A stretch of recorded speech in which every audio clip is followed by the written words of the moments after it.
Prunus Autumalis, the autumn flowering cherry.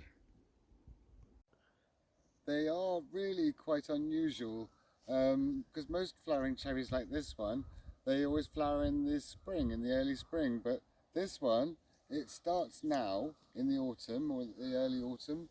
It sends out little flushes of flowers all through the winter till maybe February or March, and you don't know when it's going to flower. It's usually whenever there's a warm spell. You just get a few flowers, or it all comes out in loads of flowers, and it can flower as many as 6 times a year, but usually it flowers about 3 times a year. If you get a really heavy frost, then it burns off the flowers, but more come. They're very nice. You get lots of colour in the winter from them, and now when there's not much flowering. Sometimes, like now, you just get a few flowers, and other times it's covered in them.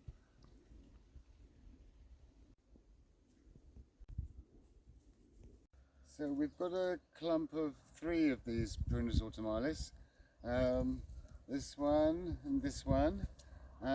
This one actually got driven into by a dumper truck and it broke the whole main stem, but it's grown up like a little clump of them. It was above the graft, thankfully, so I'll see what it does. I might just select one branch and just grow one again, or I might just grow it like a clump. I'm not sure at the moment.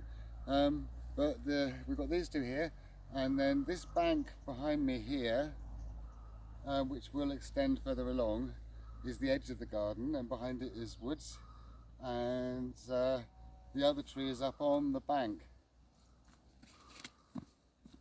So this bank here, which has a camellia hedge on, and just the odd tree, and that makes up the boundary of the garden. This tree, which is another Autumalis, has sort of leant over a bit. It needs to be straightened, but I don't like to do that now. I'd rather do it maybe in October when the trees have started to go more dormant, so it won't mind being straightened then, because it might disturb the roots a little bit. You see it's got a lot of flowers on it.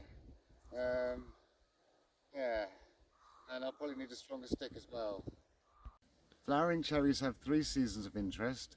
They have the flowering season, they have the autumn where their leaves all go colourful. They haven't done that yet. And then they have the winter where you have the colourful bark. Almost all types of flowering cherry have interesting bark. But they have fruit as well, but the fruit's not very nice. Here is where the hedge will go, the camellia hedge. And then somewhere around here would be the entrance into the woods. I haven't exactly decided where. Maybe there, but I think maybe here. So the bank will come along here. There'll be another tree on the bank. I'm not sure what type of tree, another small tree. Possibly another Autumalis, but I'm not sure at the moment. I'm going to build the bank first. But it'll have camellias coming up to the entrance. And then the next section of hedge, the other side of the entrance, I'm not sure. That might be another wild hedge. I'm not sure yet, but that won't be done just yet. So it's just going to be up to the entrance, which is I think here. So the first thing you see when you come into the garden on like a cold winter's day would be this flowering cherries, which will really cheer you up as you're coming into the garden. So these trees here are in the woods. That's like the woodland. And then here's the bank, which would be like camellia hedge, like here. So that's how it will be. And then as you come back into the garden, the first thing you see, of course, is these cherries.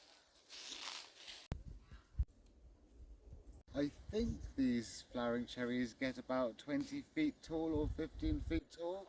And that's just sort of the height they usually get to. They just make a nice sort of small garden tree. They're reliable. Because flowering cherries grow well here, we've got more of them because they do well here. It's a sensible thing to do. It's a shame magnolias don't do so well.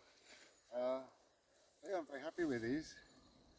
I've seen some of these autumn flowering cherries when they're bigger, and they do look a bit unruly and they get a sort of weird sort of shrubby shape. But But these ones here, which flower a bit later, they're Shirote. They're a sort of fancy Japanese variety. They have these big flowers a bit later in the spring, and when they're finishing, it rains cherry petals underneath them, and the branches grow out sideways rather than up, so they'll extend over the water. So these ones come out first, and then these ones. So we've got a few cherry trees behind on the islands there, and a few cherry trees in a few other places. It's good to do more of something if it grows well.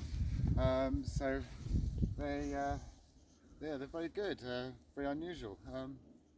Anyway, I hope you liked today's video. If you did, please like and subscribe. And if you press the little me, you can see my other videos. And I shall see you next time.